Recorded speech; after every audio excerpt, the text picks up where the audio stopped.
What's up, Punters Pod listeners? You can listen to us every Wednesday on Apple Podcast, Spotify, or even watch us on YouTube. Now, let's get into the show.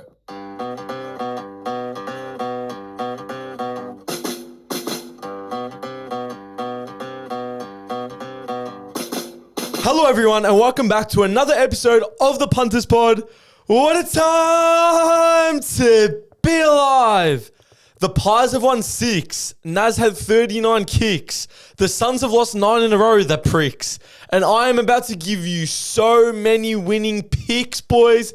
Just another solo episode today from Ethan. Jez is still gone. Jez has not sent in his tips 2 weeks in a row, boys. But do not fear. I got 6 of 9 last week. Only losses were the D's win, North win at the head-to-head, and the Tigers plus line, which only missed by a few points there. It's not that bad, boys. It's not that bad. I also gave you player props. I went 2 of 3 on the player props. I gave 3 out last week. I had Murphy Reed, 25 plus disposals at $2.12. That was a beautiful $2 win.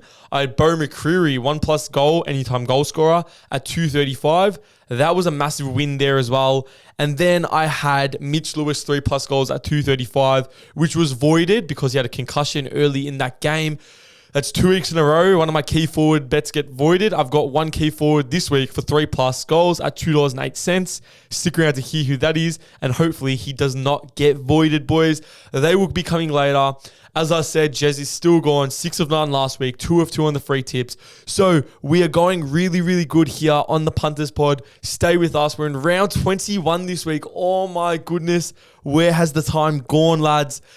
I'm going to update you. I'm doing this every week now. The teams who I think can win the flag. Updated list. For me, there's only 3 teams still that can win the flag. It's Fremantle. It's Sydney. Emphatically back Sydney. That win against GWS was elite. It just proved to me that sticking with them all year might be paying off because I think they're going to start peaking at the right time. Like my third and final team who I think can win the flag, which is Brisbane. Brisbane can really win the flag, boys. Brisbane are scary. Brisbane are coming for everybody's necks. That is all. I don't think any other team can win the flag, but the wild card is the interesting part, lads. And right now, if we pull up the ladder like I'm going to do right now, the wild card games are mouth-watering. I am such a big fan of the wild card matchups, and I think it's going to produce some absolute classics. If the season was to end today, we would have the Bulldogs versus St Kilda, probably at Marvel, and then we would have Collingwood versus Geelong for the 8 versus 9. Obviously, either of those games can go either way. I'm guessing Bulldogs, St Kilda could get the Bulldogs at Marvel for that 7th position, and I'm sure Collingwood or Geelong could either win for 8, and that would set up elite finals. Look, I think wildcard round is going to be elite. The AFL ladder predictor that the AFL social accounts post every week had Collingwood versus the Bulldogs for that first final, which also could go either way. So wildcard round going to be huge. I know the guy who usually sits to my left, Jezza, is not a massive fan of it, but I think it is so elite. And a team like the Bulldogs, a team like St Kilda, a team like Collingwood, a team like Geelong, probably all would have put the shoe in the rack if it wasn't for the wildcard matchups, which we will get to in only 3 or 4 more weeks, boys. I can't believe how fast the season has flown. Let's get into normal proceedings now. Random player above my head. Western Bulldogs player, former ruckman. I think he made his debut around circa 2010, 2011. Played for a few seasons. Actually came to my primary school as well to visit. Fun fact there for you all. I'll put him up on the socials. Last week, there was a few people who got the random player. It was Adelaide legend Scott Thompson, who obviously, as I pointed out to all you boys, made his debut for Melbourne and played for Melbourne early in the piece. The people who got that right were, we had ABZ Fitness and PT. Big listener of the podcast. Appreciate that. And yes, he got that right. Scott Thompson, correct. And a few other of you boys got it. So well done to all those who got it. Fabulous work there. Happy days. Boys, betting results from last week. And I am so back on the winners list. Huge wins were a lot of my singles from my free tips, actually. Blues 1 to 39 at 235. Gave you all that last week. Pies plus 14 and a Pies plus 14.5, $1.90. I got laughed at. I got ridiculed. I got mocked on the social media clips of my free tip. The Pies plus 14.5 that obviously go on to beat Adelaide in that game last Thursday night. And then North win did not get up for me, but that what can you do? You win some, you lose some. That would have been a nice double up at 269. Was banking on that one. But then I had a nice win on the Hawks goal scorer multi. So easy to punt on goals against the Dons. I don't know who Essendon have this week, but we'll make a podcast together, boys, live on this podcast. We'll not make a podcast. We'll make a bet together live on this podcast of Essendon goal scorer multis, Adelaide goal scorers against Essendon in a multi, and we will review it next week because I know a lot of you enjoyed that when me and Jezza did it against when Brisbane played Essendon. So I will get to that a bit later on in the preview. So stick around for the preview to hear that multi I've made up.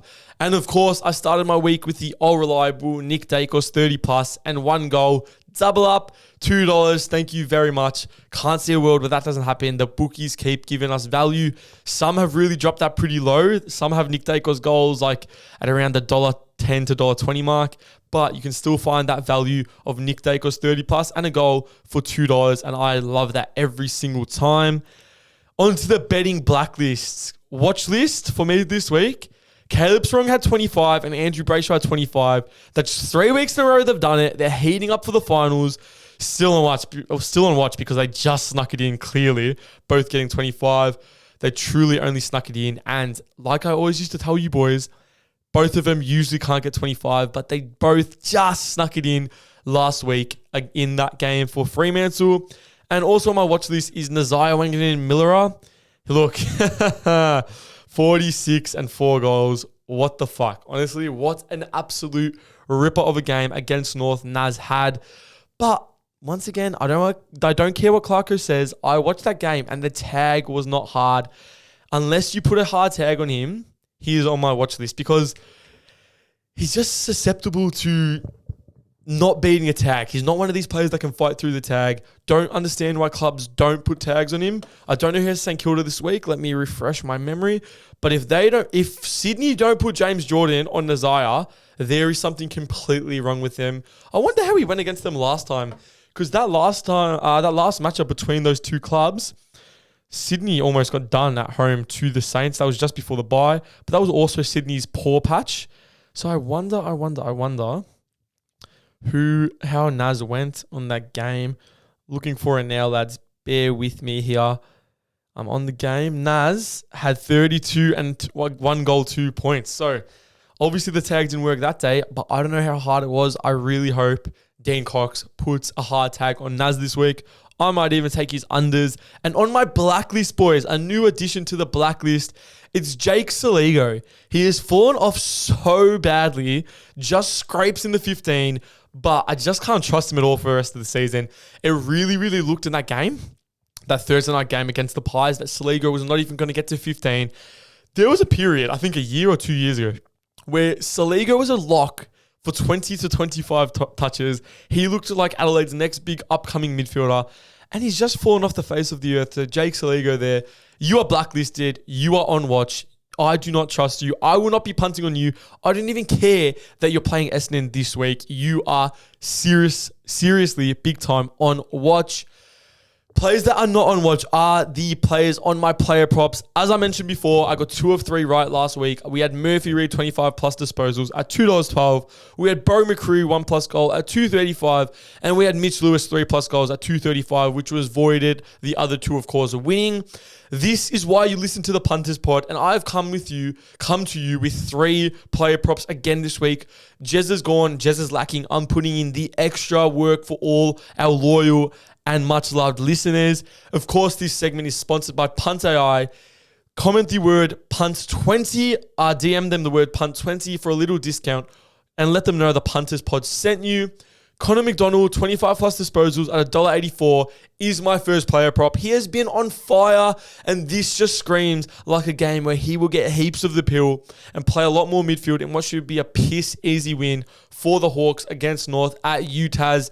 I feel like he's got really good UTAS form as well, and he has been having really big games. And then this is the thing with McDonald, but he has a few massive games. He's had a few 30-plus disposal games, but then he drops off and has a 15 disposal game. But this just screams to me a game where Connor McDonald is let loose. Sam Mitchell will be happy to unleash him against North. And as we saw last week with Naz, it's not easy for players to get off the leash against North. Connor McDonald, 25-plus disposals, $1.84. My next pick is Josh Tracy, 3+ goals at $2.08. He is due for a bag at home, playing against Buku Karmis. This should be light work. Buku has not had a great year at all. He's probably winning the reverse Coleman. Josh Tracy loves his 2 goals, loves his 3 goals at home against a Bulldogs team who is very susceptible to letting big key forwards tear them apart. Buku has let Kerner do it twice, especially last time at Optus Stadium. So I think that Josh Tracy comes here with a bang, scores 3+ goals. Amos obviously had the great game last week. I think this week is Josh Tracy's turn for Fremantle to go bang, bang, bang, score 3 goals and give us a nice little double up there at $2.08. And for my final leg, boys, if you've listened to the Punters Pod for a few years, you know me and Jezza both love this leg. It is, of course, a player for the Brisbane Lions coming to Marvel Stadium. We say it every single time. It is Cam Rayner, 2+ goals at $2.65. He loves Marvel Stadium, playing back at home in Melbourne. I think this will be a convincing win for the Lions, and it'll be raining goals for Rayner. The Blues, that game against Gold Coast, that win against Gold Coast, didn't do much to fill me with confidence. The Suns, obviously, going into that game, had 8 losses in a row. I think Cam Rayner can spark up here, score 2+ goals at $2.65, and then all those legs together, those 3 combined multi-legs, come out to $10.85, boys. Put a nice 100 on that, and that's $1,000 for you right there. Gamble responsibly. To recap my player props, it's Connor McDonald, 25+ disposals at $1.84. It's Cam Rayner, 2+ goals at $2.65. And it's Josh Tracy, 3+ goals at $2.08 for a combined multi of $10.85, boys. Honestly, last week, if Mitch Lewis doesn't get concussed, my $12 multi most likely wins. And I think this week is a very good chance of doing the same. 3 legs that I love absolutely. 3 legs with great value. You can take them as singles, especially the Rayner, especially the Tracy leg. Or you can add the McDonald into a safer multi that you want to do on the Hawks versus North game. Right there for you, lads. Now let's get into the bread and butter. Let's get into the meat and potatoes. Let's get into the bulk of the episode. Let's get into round 21 of the AFL season. It is Collingwood versus Geelong at the MCG, opening us up on Thursday night. Collingwood last week. Wow, what a win against Adelaide. I was so fucking impressed with these young players. Ed Allen, Angry Anderson, Ned Long, Harvey Harrison, Charlie West, Liam Puncher, they're all coming through. Half of these players at the start of the year, I would have come on this podcast and said need to be delisted. But finally, they are showing signs. During the week, there's a lot of talk still about how it's just Fly's coaching and not really these players performing. He's doing a lot with a very average list. I do agree with that a little bit. I think Fly is coaching his absolute balls off. He's absolutely playing chess. Is the saying chess when the others are playing checkers? I think so, yeah. So Matty Nix was playing checkers. Fly McRae was playing chess. And that really showed off on this Adelaide Thursday night game last week. The Pies were absolutely dominant. There was one stage in that game, I thought Collingwood were going to get done by 60. In that second quarter, when the Crows got up by 5 goals, it was looking really bleak for the Pies. And I'm really cautious still about Collingwood because that Pies record at Adelaide Oval, the last 9 games, they've won 8 and lost 1 of those matchups at Adelaide Oval. It's just a really great ground for them. It's actually impressive how often the Pies can win there. This week, obviously, different story against the Cats, but we'll get to that very soon. But yeah, I really thought they were going to get smashed. They just came out, dominated. Nick Dacos-Brownlow is the fucking easiest thing ever. I put a little bit on it at the start of the year when he was paying around $4. I wish I put more because that is sure thing as I've ever seen in my life. This has to be the year he wins the Brownlow. If it's not the year he wins the Brownlow, I'll stop doing the podcast. I promise you, I will not do the podcast next year if Nick Dacos does not win the Brownlow in 2026. As for the Cats, Very commanding win last week. I was all in on the D's with this game, but they fought back and found a way to take the Demons down at the MCG. It just makes it even more impressive, that win, considering the injuries, considering Dangerfield goes out of the game. No Cameron, obviously. No Holmes, obviously. And Melbourne just sort of they laid down towards the end of that game. It was just like they put the cue in the rack, gave up, and let Geelong roll home to a nice win there at the MCG. It sets up a massive Thursday night, however, because as good as the Cats were, I think the Pies are going a little bit better than the D's based on current form. If the Pies are a serious football side, they must win this game. There is no maybes, ifs, or buts. The Cats are injured. They had shaky form before last week. They shouldn't be coming to the G and doing what they did earlier in the year to the Pies when they absolutely thumped them at the G earlier in the season. Geelong have an easy 3 games after this one. So I would love to get the win. They would love to get the win here and cruise all the way home. But I think it's way more necessary for the Pies to find a way to victory here. I would take the Pies in a very close contest. The All Reliable is my free tip. Pies 1-39 at 255. And my headline will be Hot Pies. Pies win 7 in a row as they humble the Cats, who have a long V-line ride back home to the Cattery. The next game is also a belter. It is Fremantle versus the Bulldogs at Optus Stadium.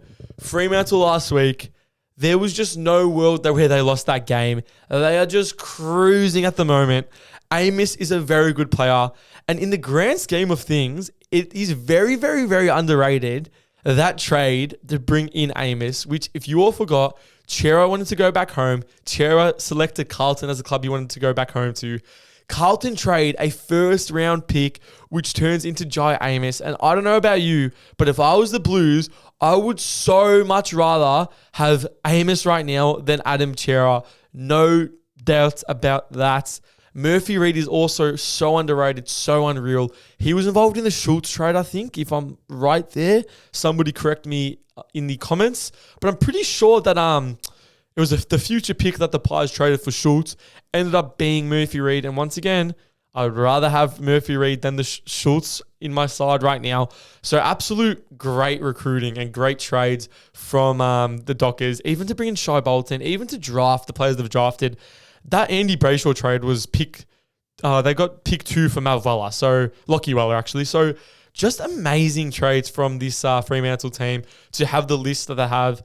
This team is just waiting for finals, but like if you watch them play, this just screams to me a team that knows they're really good, that knows that they're just waiting to play an Optus home final.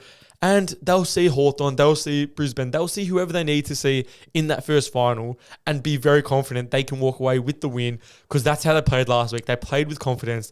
They played like they're cruising. Their opponents this week are the Dogs, and last week they were just another team who had to get the win against bad opposition in Richmond, and they were never going to lose that game, and they never looked like losing that game. They had very poor kicking, but still ended up being a 10-goal win, so probably should have even been more than the 57-point margin in the end. Pretty even and consistent performance from their whole squad. Richards had a great game. Bont had a great game. It just was a performance that just screams, you know what? We are so much better than this team. We've got bigger fish to fry. Let's get the job done. Let's finish this game before halftime and worry about next week already. As for this week, as for this Friday night, this will be straightforward and easy. The best team in the competition at home will not drop this game to a Dog side who we still can't be convinced about. This Dogs team still cannot be trusted.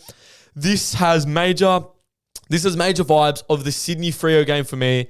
Dogs fight hard early and then Freo steamroll them late in the game, and there is a smashing in that last quarter. No Wharfie time needed. My free tip is Freo minus 29.5 at $1.90. I think they've just got too much juice, too much power that will overdo the Dogs, overwhelm the Dogs late in this game. And my headline is Flag Mantle. Freo stroll home with Amos and Tracy combining for 10 goals against this weak Bulldogs backline. Boys, I'm going to take a quick break and then I'll be back for all the rest of the games for round 21 of the AFL season. The next game is St Kilda versus Sydney at Marvel Stadium. This game was actually very interesting, as I mentioned earlier before. Saints only losing by 3 points up there at the SCG. As for last week, the Saints, Max King.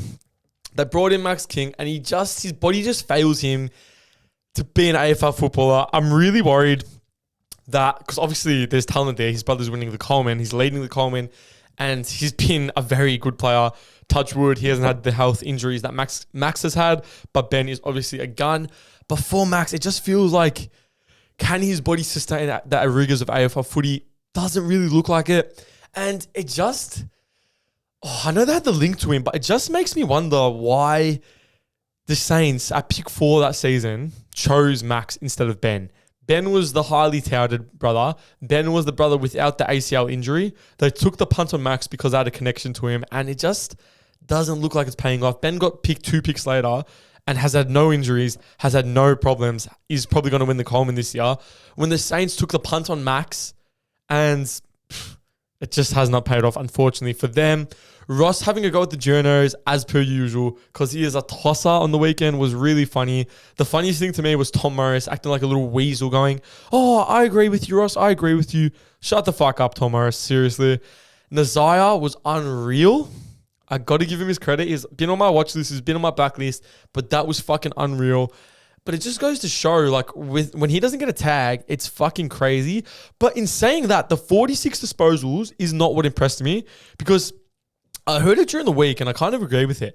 When Naz is running through to get an easy touch that puts himself under pressure and butchers the ball, I don't really see the point of that. I feel like St Kilda always look for him. There's obviously clear instruction that Naz run through it for every ball and everybody give the ball to Naz if he runs past you.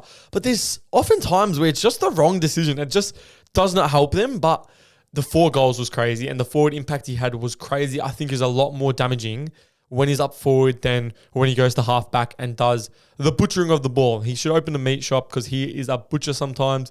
Still can't see them doing any damage come later in the year. That goes without saying. I've been strong on that for this whole season. As for this next team, I've been strong on the Swans doing a lot of damage for the whole season. And I think they are still definitely the second best team within the competition. They were dominant and it was much needed for them to look dominant. This is why I was never out on the Swans. I knew they could come good. I knew they would come good. But in saying that, it's the Giants, and I know the Giants always do this and fall away at times. They've done it so much this season. They've had very bad losses. They fucking lost to Essendon last week. But there's no denying they can play some good footy. They're a talented team. I'm still very convinced that the Swans are a contender and can make some serious damage. Goulden is obviously back to his scary best. This is what I'll say. For example, since we're talking about Goulden right now and we just talked about Naz, I'd take Goulden's 41 touches over Naz's 46 every single day of the week. Chad had a dominant one in this too, and I love the fact that Chad is getting going because he's seriously one of the most impactful players in the competition. He's probably not as good as Heaney. He's probably not as good as Goulden, but Chad Warner, when he's on, is absolutely crazy.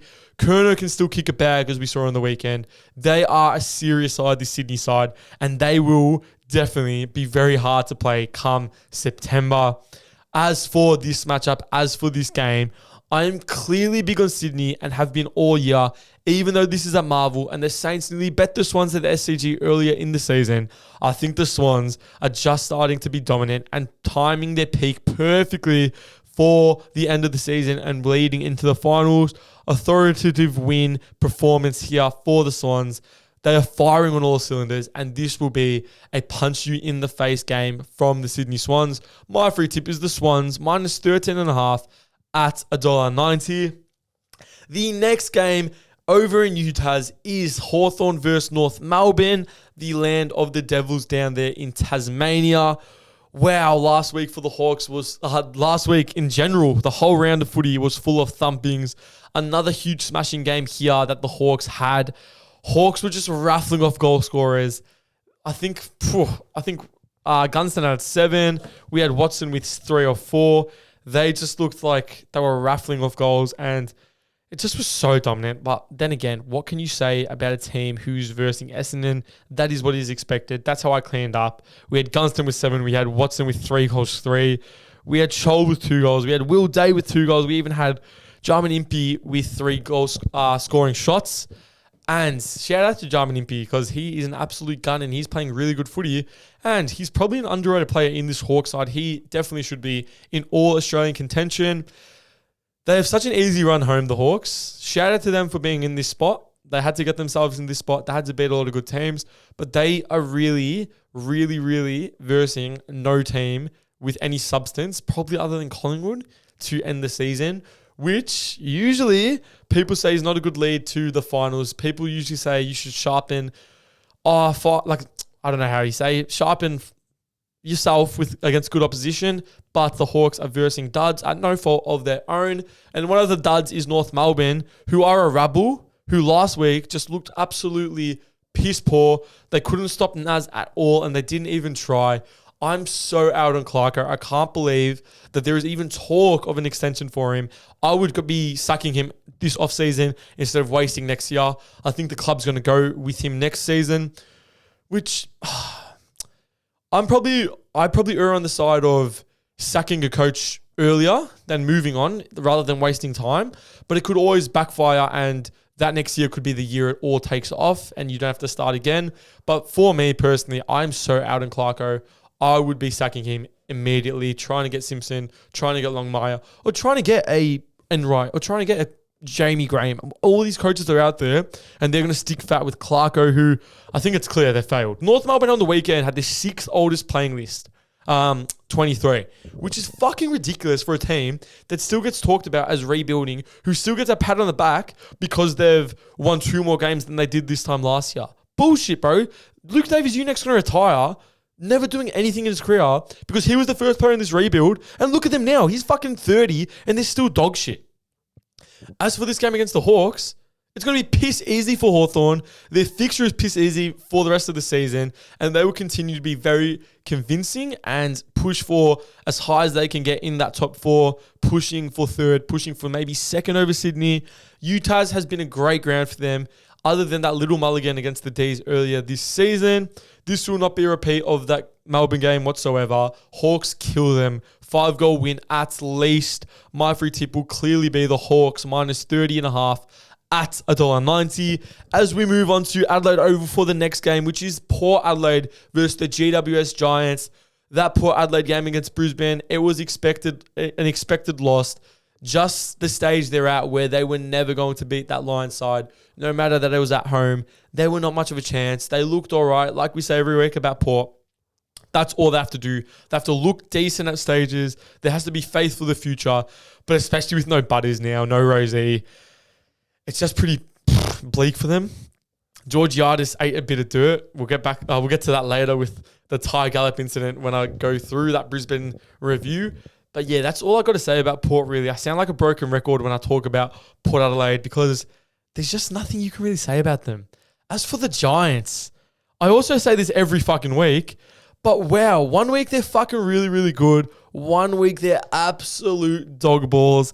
They really need to reset in the offseason as a club. I think the experiment's done with Hogan and Stringer and Oliver.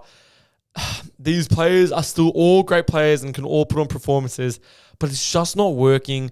Whitfield and Ash and all these players, there's so much talent. Like we always say, there's so much talent, but it's just not working.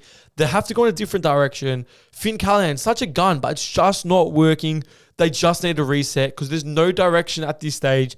The talent is there, but they cannot produce consistency at all. I don't know what I'd do if I'm them because it's easy to say trade out all these players and bring in kids, but that also doesn't work. But they just need to find the direction and fucking head there because right now they are so lost.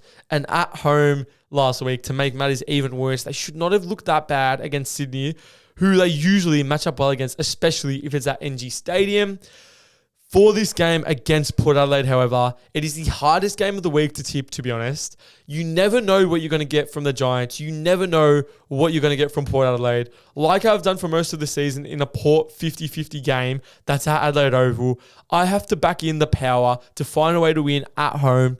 I wouldn't be surprised if the Giants find a way to win by 50. I wouldn't be surprised if they find a way to lose by 10 goals. My free tip here, however, with not much confidence, is Port win head-to-head at $1.94 is what I got it at on the Monday afternoon.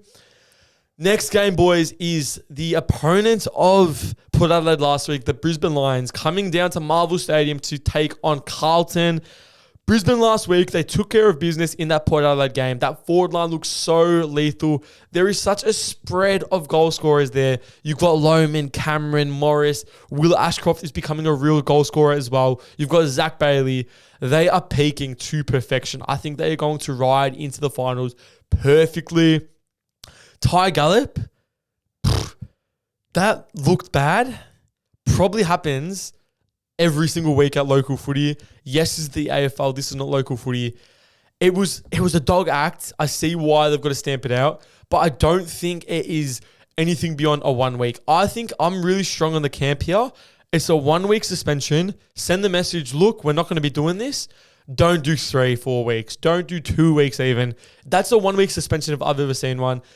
Send a warning to everyone saying, look, that's not on, but do not go overboard. Do not persecute him more than 1 week.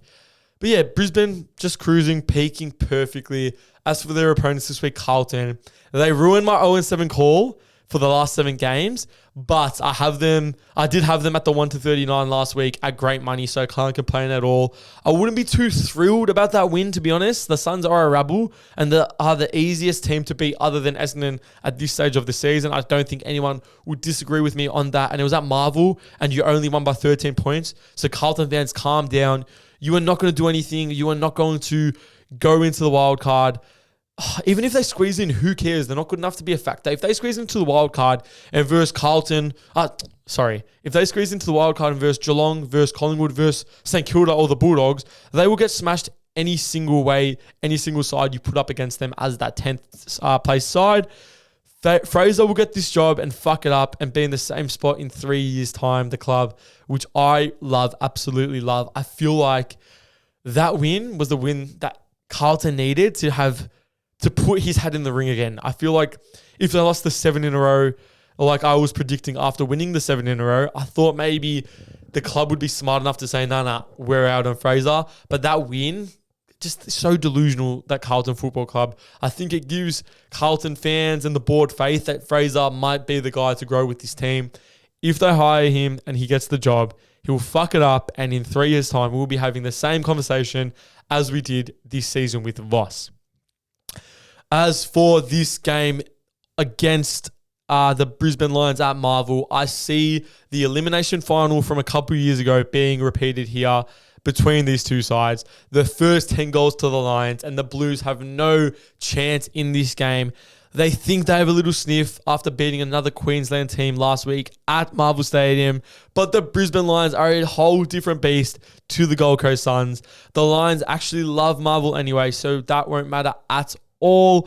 Cam Rayner 2+ goals, 265, remember that. But my free tip for this game is the Lions minus 22.5 at $1.90. I think the line is way too low. I think it's actually a bit disrespectful to the 2-time reigning premiers. Then let's move to the bottom of the ladder. Let's move to Richmond versus West Coast at the MCG. What an absolute dud of a game here the AFL is putting on in round 21. Tigers last week got smashed. I think they just don't really care about that at this stage. Just pumping games into the young players, seeing if any of them can stick as good footballers. Right now, it doesn't look like many can, but I think that says a lot more about Uze. They just too easily lay down in these games and cop the loss, and they just don't fight, in my opinion. Even a team like West Coast, who they're versing this week, in a similar position, who probably started the rebuild 1 year earlier, they don't lie down as easily. They fight a bit. They show a bit. Their players have shown me that they can be AFL footballers. The Tigers are just nowhere near that. Eagles, a team in a similar spot. They got smashed as well, but I just rate them more than the Tigers still. They at least have some signs of the future. I like Reid. I like Dersma. I like Duff Tytler. I like Joe Shanahan. I like a lot of their players a lot more than the Tigers. They're still a horrific side, don't get me wrong. At this stage of the rebuild, they're still an absolutely abysmal football team that would not win many games for the rest of the season. But it sets up an absolute stinker where they could win coming down to the MCG this week. And in that game, it's another tough game here to pick, like that Port Adelaide game this weekend. I honestly can see it going either way, but I got it back in the team that I think is more talented. I don't think at this stage, Richmond even have much of a home ground advantage at all at the MCG for obvious reasons. So I'm going to have to stay with the Eagles here, who actually have come down to the MCG and looked decent a few times this season, including that Pendlebury record-breaking game. I will go against the Tigers at home here. I'll back in Harley Reid. I'll back in William Dersma. Both these teams have lost 5 in a row, and I am taking the West Coast Eagles minus 1.5 at $1.90 is my free tip for this game. The next game is an absolute belter in my opinion. Many people might disagree with that, but I think this underdog here, who's lost 9 games in a row, the Gold Coast Suns, has a real chance to beat Melbourne at People's First Stadium. Dimmer, this is no good. You are just no good. The most losses in a row as a coach ever in your career. The one thing I will say is they do play a lot of young players. I know last year it didn't feel like they were that young, but I feel like they're blooding a lot of young players. I look at this Gold Coast team and go, oh my God, Ansell and Closey and all these young players, Lombard, who Truck like to have a scream at on the weekend. There is a lot of young players. And I think that academy picks forces them a little bit to feel obliged to play these players, to play these kids. And some of them might not be up to the task, but you had to get rid of players, solid, gritty players like Ainsworth and Flanders and all these type of players to make room for your Lombards and your Walters and your Reeds and all these academy prospects. And I feel like there's been pressure on Gold Coast to play them. They're playing them. A lot of them might not be up to task. And I think that might be a bit of a reason for their demise in 2026. Also, the Petracca Lombard thing, I'm not going to waste my breath. If you want my thoughts on that, go to Punterspot Ethan on TikTok, on Instagram. And I've made a video about how it's just Petracca being selfish. It's just Petracca always blaming somebody else and being a bit of a prick, to be honest. And stop focusing on cooking Petracca. Focus more on helping Lombard instead of screaming at him. His former side is the Demons, and they lost last week to Geelong. I'm scared this is the drop-off. I gave them credit a couple weeks ago saying they didn't fall off the cliff, as a lot of people probably projected them to later in the season. It wasn't a horrible loss at the G against the side that's good in Geelong. Even though I haven't rated them a lot of this season, they're still a good, decent side. They have got a lot of injuries though, so they probably should have found a way to win that game, Melbourne, in all reality. It's not too big of a worry, but wow, they wouldn't want to drop this game this week, or then it is a serious problem for them. For this matchup, I am stupid. I don't know why. I don't know how, but my brain is forcing me to give the Suns a red-hot crack here. I think the D's fall away and lose this one and make themselves very, very vulnerable for that top 6 to drop out of it. It might just happen. With not much confidence, I am taking the Suns plus money. Let me double check what the line is. The Suns plus 5.5 at $1.90. I like the goal there. I think the Suns can very easily do it here. So, with not much confidence, but a very, very big inkling in my heart, I think the Suns plus 5.5 at $1.90 is a legitimate chance to happen in this game. And the final game of this round, it is Essendon versus Adelaide at Marvel Stadium. The Dons we can go through quickly. They're a rabble. They're a shit show. Like I said, GWS win would be their last for the whole season. As for the Crows, that loss to Collingwood was disappointing. At one stage in the second quarter, it looked like it was going to be a 60-point win, but then the Pies just fought back and the Crows fell apart well and truly. Just can't be doing that. Not good enough at all. This is why I don't rate them as a premiership chance.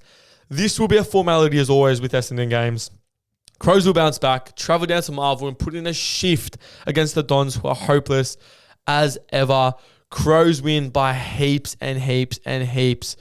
The line is set at 45.5, and that will be my free tip in this game.